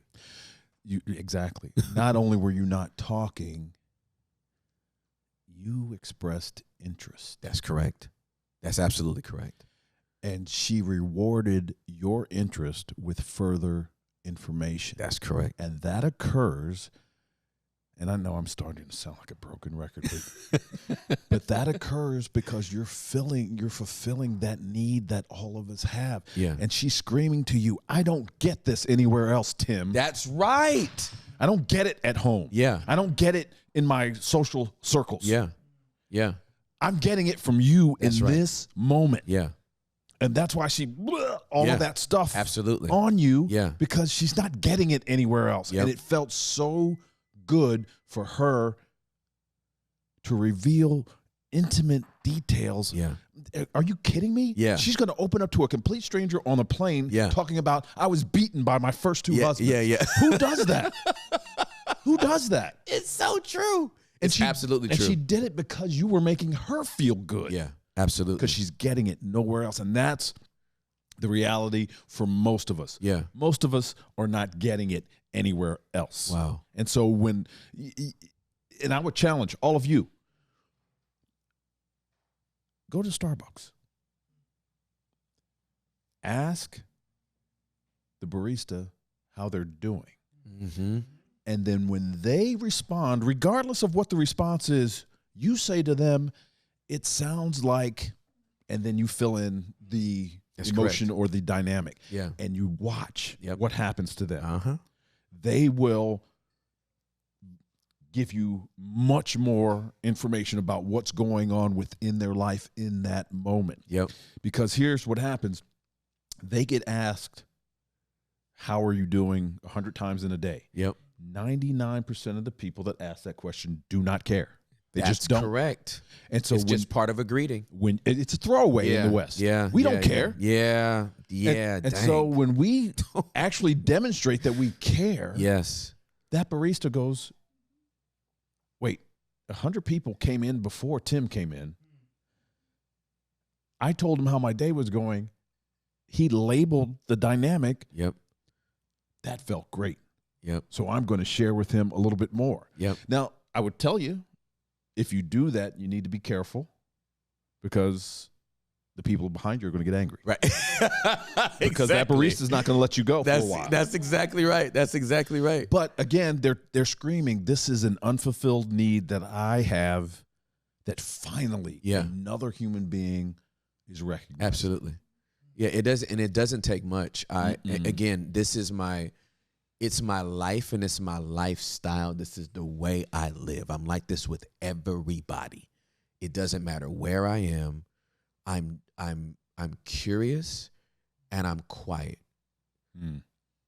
People, I remember when I was a pastor, I was talking to kind of our elder board one day, and I told them, I said, the majority of people think I get paid to preach. I don't. There's a lot of people preaching, a lot of things. I actually get paid to think. Ooh. That's what I get paid to do. You don't pay me to preach. You can get anybody to preach. You pay me to think. Because there's a lot of people preaching that ain't thinking. True. And they're on church milk. True. Right? They're the ones that wind up on internet blogs. Did you hear what this dude said? Right, because they don't think before they talk. In this season of my life, everybody thinks I get paid to talk. I actually get paid to listen. Yeah. Yes. Yes. Yes. And if all of us would adopt that mindset, Yeah. how much better would we be? Yeah. This thing, Russia, Ukraine, that thing is not very complicated. You're absolutely correct. That thing is not complicated at all. You're right.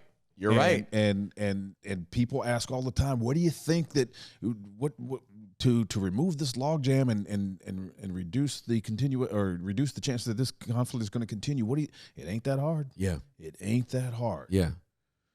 And it goes back to listening. But I'm not going to go down the political road. But I'm just, the point I'm trying to make is that as complicated and complex as people think human beings are, Yep. They're really not. They're not. They're really not. They're not. At a base level, at the most sophisticated levels. That's why these companies that make millions and millions of dollars think they're walking away with negotiation techniques that's going to close the next deal, and find out their wayward son started listening to them because they shut up. That they started having date nights again because they went home and was like, oh, you're finally listening to me. Yes. You know what I mean? Like when you metabolize these concepts, the concepts from Never Split the Difference in Ego, Authority, and Failure will just make you a better person. Yes. A better yes. person. Not a better deal closer.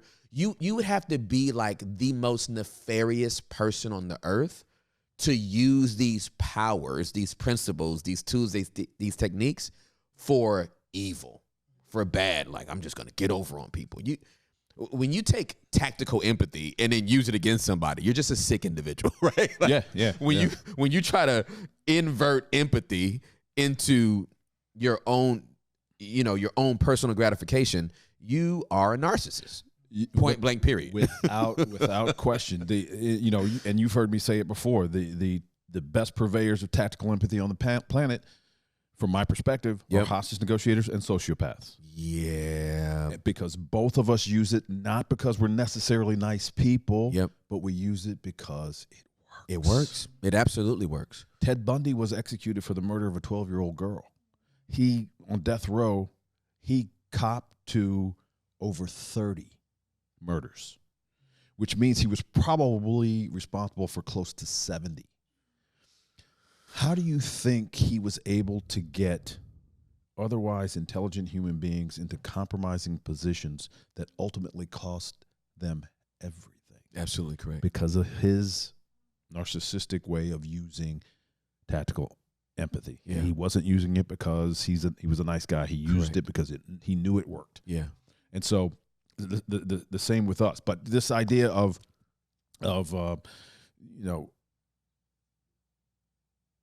making you a better person.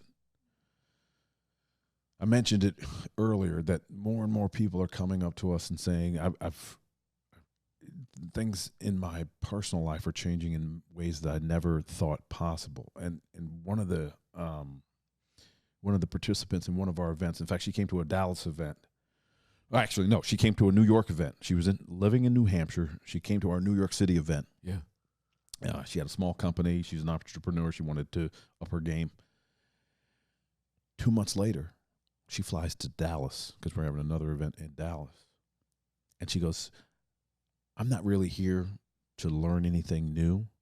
I had to come here to tell you guys face to face what your training did for me, not in my business, but in repairing a shattered personal relationship with her brother where they hadn't been talking for 12 years. Oh my goodness. Wow. And she said, I didn't want to send an email. Yeah, I didn't man. want to. I didn't want to send a text message. Yep. I wanted to tell you guys face to face Yep. that you are changing my life. Yep. And we're getting people all the time Yeah. coming up to us. And I had one lady say that the customs is dragging her feet on her visa. Yeah. And it's, her time in the States is about to run out. She could very well be sent back to her core country of origin. Yeah. And she goes, what do I do? How do I approach this conversation? What do I do? So we gave her the tips. And this was via Zoom. So she was on a virtual call. She shows up in San Diego and she is in tears because of what we told her to do and how we told her to engage customs. They got off of their butts and they did whatever they needed to do, and she was able to stay in the U.S. Yeah. And she can't even get the story out because she's so emotional about what we told her, not just what to say, but Right. what to listen for from the other side. Absolutely. And it moved the needle with the custom officials to her benefit. So. Yeah. Man, I'm so grateful for you, bro. Like, honestly, time does not afford me to. We haven't spent a lot of time together. Yeah. But again, you can have a mentor and never meet them. Right? Like all these people. I know I speak on behalf of Huli, because she gets all the DMs. I'm not going to mentor you. I'm just looking right in the camera and saying, I don't have the capacity or the bandwidth. I'm trying to raise my two boys and I already have people that I have been mentoring for years. I can't, this is how I'm mentoring. Yes. This is what I'm doing. Yes. Right? I'll do this through this pod. I'll do this through these books. You're literally not getting anything more from me if you met me in person than what I'm giving you right now. Like, I'm giving you my life, man. I'm in my house right now. Like, you know what I mean? What more do you want, right? But I will say, every now and then, God will put you in a person's heart. And when that happens, you need to cherish it. And I don't know how I got in your heart, man. Yeah, I don't either. I don't either. We went to Shoreline yesterday, and Pastor Earl was talking about soil. Yeah. And when seeds are strewn on rocks versus when they're strewn into fertile soil. Yeah. And at the time, I guess my heart was fertile soil, which is because I never exchanged my phone number with anybody at those participants. Yeah, event. absolutely. Yeah. But something drove me. I said, this guy, I was surprised to learn he was a pastor because I was being judgmental based on the way he looked. Yeah. And so when he threw out that he was a pastor, I was like, oh, he must be a youth pastor because he's dressed like Boys to Men. I don't. So he's got to be a youth pastor, right? but there was something about this guy that I wanted. I knew I wanted. I knew I wanted to establish a relationship, and I can't put my finger on it. But my heart was the fertile soil, and you sow some of the seeds, and so I'm grateful for that. But I was going to take issue with you if you hadn't corrected that, in that you don't have time to mentor, because that's what you're doing with the basement dwellers. Absolutely. Yeah. No. Yeah. I realized that this is a platform that he's given us to do that, and you don't have to have a lot of time if the time is quality time. Correct. Correct. And if you can take advantage of that and maximize those moments, this is why I still show up to the events. I'm not a one and done guy for anything I do. Like, I'm a lifer on therapy and counseling. I didn't just go to get over my trauma and now I'm like, I'm fixed, I don't need to go back to that. I'm a lifer in it. And the same, I feel the same way about Black Swan. It's like, I'm gonna be at least one event a year. You know what I mean? I'm just pulling up, and there's something about being in that environment with other people whose minds are as open and as committed to the learning of it. You just continue to deepen those techniques, right? Jerry Rice had a hill that he ran up every offseason, right? Other guys tried to run up that same hill with him. They threw up and fell down, right? I'm talking about LaDainian Tomlinson, like all these great guys. He ran that hill every offseason for 20 years. Right? It's one thing to get there, it's another thing to stay there. Exactly. Yeah. Exactly. And that's why I keep showing up every year, because it's not like, oh, got the techniques, now I'm going. It's like, no, if you're going to stay sharp, put yourself back in the situation. Go through 60 seconds again. Exactly. Right? Go through the same. You can even know what the end conclusion is going to be, but you're gonna respond a different way this time around. And so because you're still learning, you're still growing. And I tell everybody at these events, you got a choice to make once we leave here. Get better. Yep. Get worse. Stay the same. Mm-hmm. And two of those three things take effort and energy. And if you're not willing to put in the effort and energy, the final option is the only option for you. Yep. And so it's just like Jerry Rice. It's just like working out. You know, absolutely. You don't go to the gym and work out and go, okay, I'm in shape, not coming back to the gym. Yeah, exactly. You got to maintain it. That's right. That's right. Well, listen, thank you. Thank you for your time. Thank you for your wisdom. Thank you for just sharing your heart with us, man. Like, I had a growth spurt as a result of this. And I appreciate you. Like I'm telling you, again, I see everything vividly. Resurrecting your ego, that'll be a sermon at some point this year. I don't know when. The Lord will tell me when. But that thing, because that's very, very sobering. Like for me, that's a warning. Oh, you killed your ego. Don't resurrect it. Yep. Don't exhume it. Yep. Right? Right. You do not need to go back and revert to, y'all must have forgot about me. Yeah. I don't think you know who I was. Yeah. Let me tell you. Yeah. Let me tell you what all the great things that I've already done. Yeah. And, that's short-term thinking. Yep. That's to make you feel better in the moment. Yep. But the damage that you do when you resurrect like that is long-term. Yes, it is. Because the people that look up to you, the people that report to you, they're not going to forget it. They're not going to forget it because you sent a message. I'm not confident in you. And it may not affect them in the moment. Yep. But if you resurrect once, you're going to do it again. And then that shot is going to be fired across the bow again. And the cumulative effect of your constant resurrection is going to have a negative effect on them.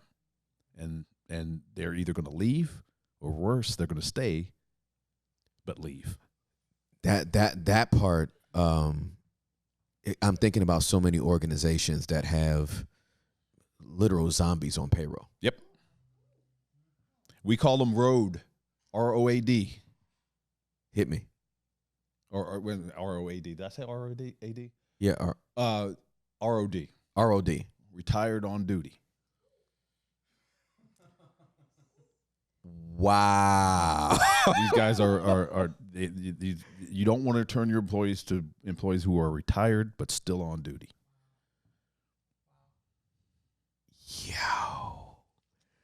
I thought we was right about to wrap up. Now I'm thinking about productivity issues. I'm thinking about employee morale. I'm thinking about staff development. What is we doing out here? Now you brought this up. Now I know. We were about to land the plane, and then you decided to abort the land, and now we're going back up. We did a bunny hop. Just went straight back up. But productivity, employee morale. How do you know? How do you know that your employees get it? How do you know that they understand where you're coming from? How do you know that the direction that you gave them has been received? Yeah. And what do you do when it is clear that there's a miscommunication or disconnect? I'm just curious. Yeah, so I know when they get it when they're repeating it without my prompting, right? Because you're building culture whether you're talking about it or not, right? If you're talking about what you want to happen, you're communicating it, but more is caught than what is taught.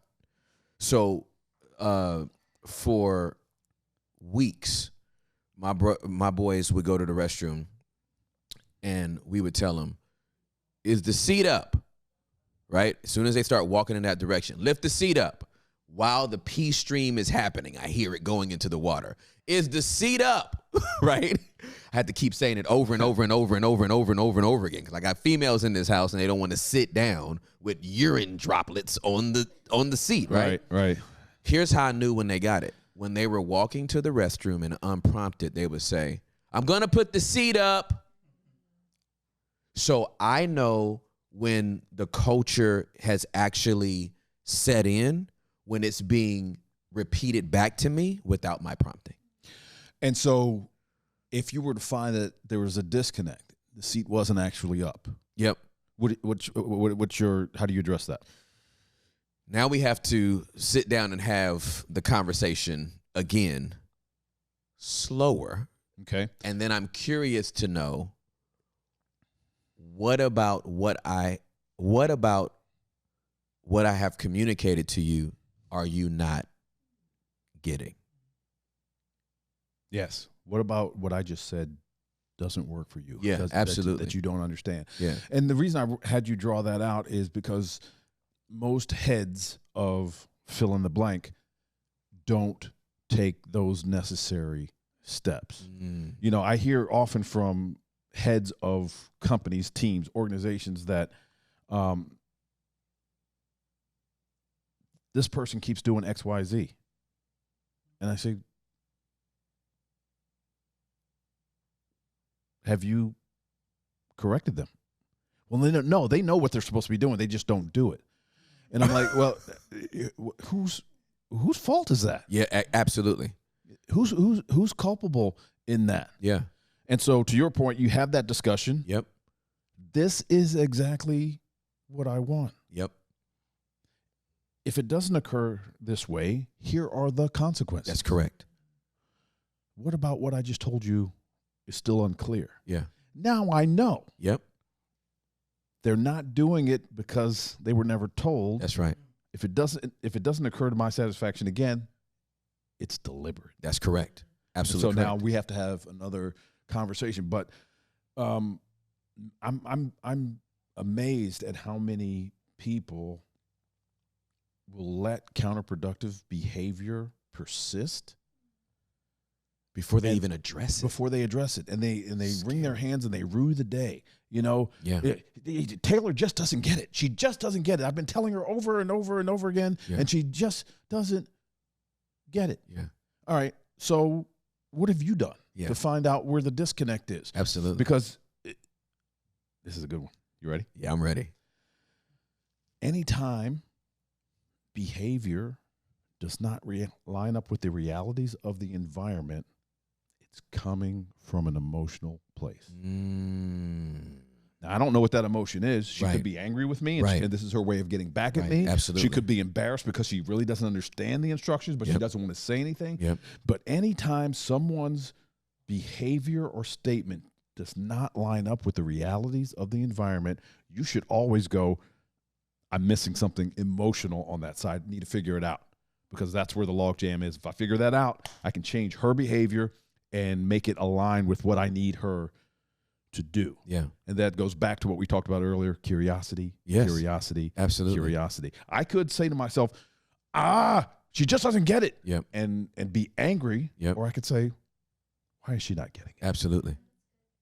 So So let me just nerd out on this for a minute, because I use this with my boys. Come on. And people have asked us about, we need you to do some pods on parenting. I'm like, they're 14 and 12. Let me get these jokers to like 22 and 20 to even figure out if my parenting works.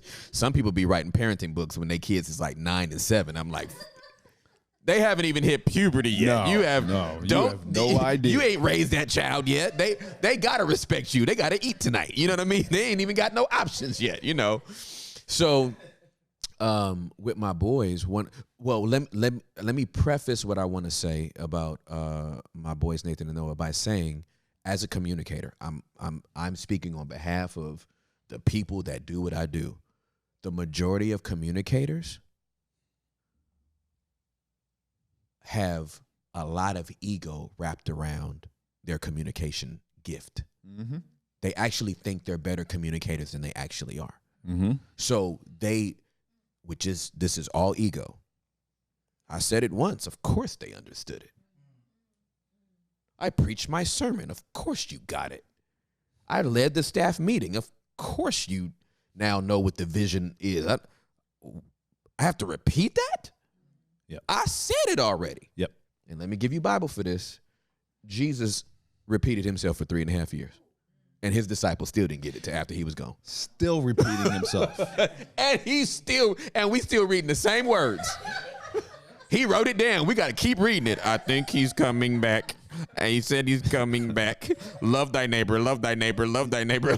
You know what I mean? Pray for those that despitefully use you. Pray for so we actually, communicators are the worst at thinking. Everybody gets what I say. Yeah. And part of that problem is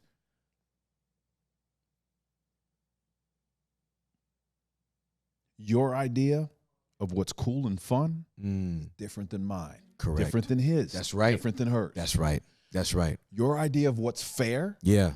different than mine. That's right. Different than hers. Yep. Different than his. Yeah.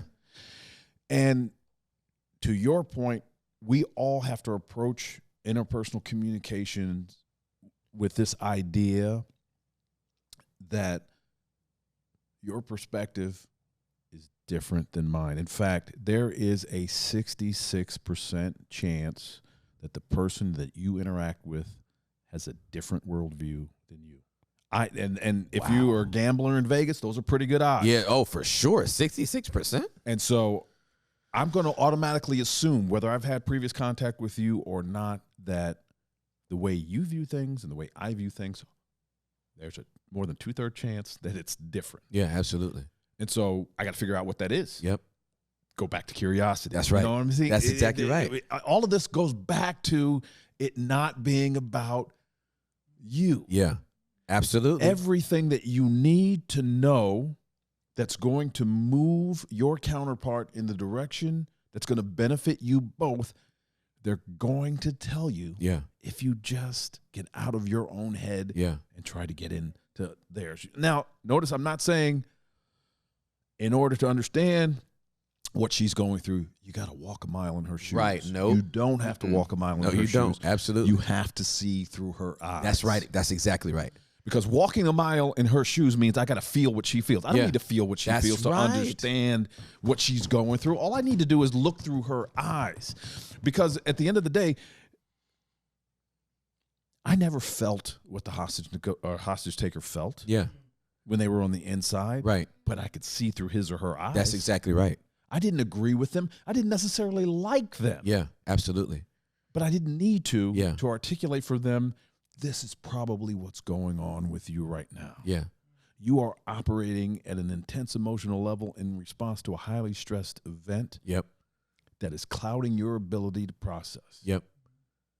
And the more you demonstrate that for them, the more you return them to what I call the normal functioning level. Yeah.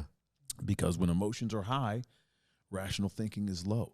When emotions are high, you're actually dumber. It's true. Your brain's cloudy. Your brain. Go back to 60 Seconds or She Dies. Yeah.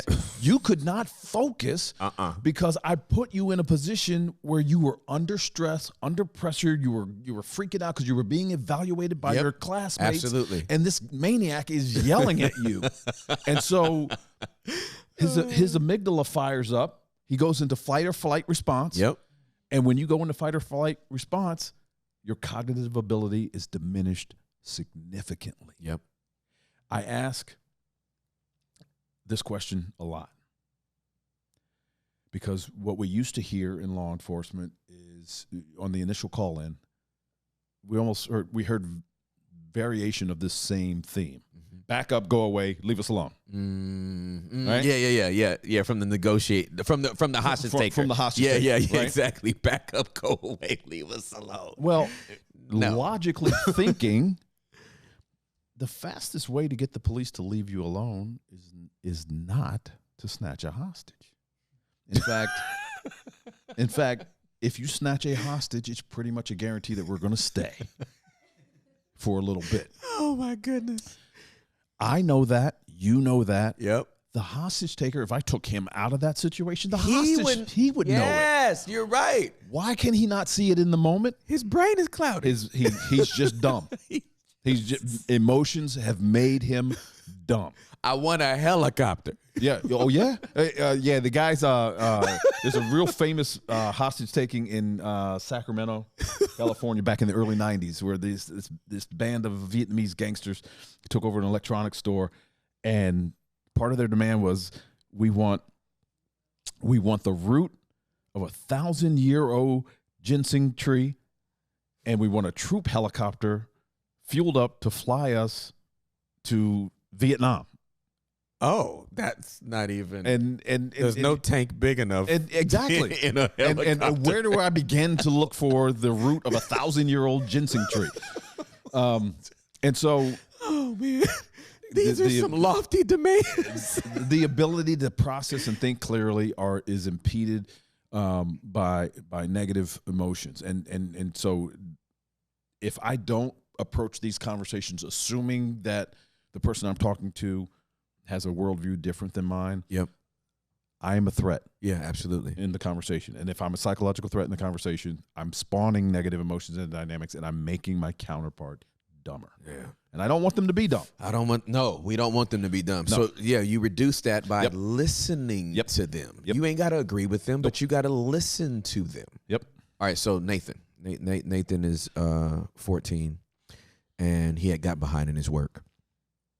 So Juliet told me about it, so I went to go talk to Nate, and I was like, "Hey, Nate," I said, "Mom said you got backed up in your work again. You were making such great progress. You had all this bandwidth and free time, and now you've kind of digressed." And he was like, "Yeah."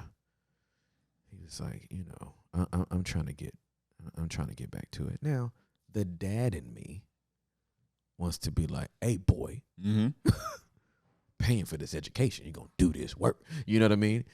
But I'm like, I just remain curious, and I'm like, man, it sounds like the games kind of took priority. And he was like, "You're right. I got ahead, and then when I started playing my games are what got me to kind of, it got me off focus, and I just started thinking about the games, and I let my work get past." And I did not respond. Dynamic silence. I want you to go back before the dynamic silence, though. Yes, sir. What did you use? Because you did it so smoothly, Mm-hmm. the people that are watching this are not going to pick up on it. But Yep. what did you do after your preamble about what Juliet said? What did you do? I went in there and I just had a label. And the label was what? It sounds like you're starting to digress in your schoolwork because of the gaming. Now, you guys didn't pick up on that. All right. But that was a specific skill that he used to demonstrate to Nate, this is the data you're giving me, Nate. This is my interpretation of the data. I'm going to repackage that data. I'm going to give it back to you to show you that I'm trying to understand your perspective. And Nate hit him with, that's exactly right, or words to that effect. That's right. And then went on with the explanation. Don't minimize what you just did there. Yes, sir. Because what you did there was smooth and it was conversational to the point where I know that nobody in this room, nobody watching this is going to pick up on. So I wanted you to highlight that as well as the dynamic silence. No, absolutely. So I hit him with the label first. And again, I've metabolized all this. So the labels, the mirrors, the dynamic silence, the 2 + 1s, the, I got it all in my head, right? So then I hit him. So after he gave me that response, I didn't immediately be like, well, you better get back to work. I was just silent. And then he goes, to be honest, Dad, I don't really like doing my work. And I said, then I offered him identification. I pick all this up from my counseling and therapy side. I said, I completely understand that. I said, Daddy's an introvert. I said, do you know I never want to leave the house? You know how fine my wife is? Your mommy? She's so big. I said, I never want to leave my house. I said, I wish I could stay in my house, make all my money, and never have to leave my house. I said, so you think Daddy likes getting on planes? I said, I don't like getting on planes. I said, but it's part of my job. I said, and I don't want to do my work sometimes, but I still got to go do it. Right. And if I do my work, you have to do yours. I said, is that going to be an impossibility for you? No, Daddy. And what did you just do there? Because again, that was another one of our skills or techniques. What did you just do there? Did you recognize it? Yeah. Oh yeah, absolutely. Yeah. Yes. I gave him a no-oriented question. A no-oriented question. I very rarely ask a yes-oriented question. And 97% are no-oriented So questions. for context's sake, the no-oriented question is where you're specifically driving for a no from your counterpart in order to get compliance. That's as right. opposed to trying to get them to say yes to get compliance, because yes is always commitment and obligation. No is always protection. Yep. And safety. Yep. And I'm continually amazed at what people will agree to when you allow them to say no that they otherwise wouldn't agree to if you were pushing them for a yes. So yeah, he talks a lot about metabolizing this stuff, and clearly you can see he has. So I wanna put my ministry people up on game on this as well.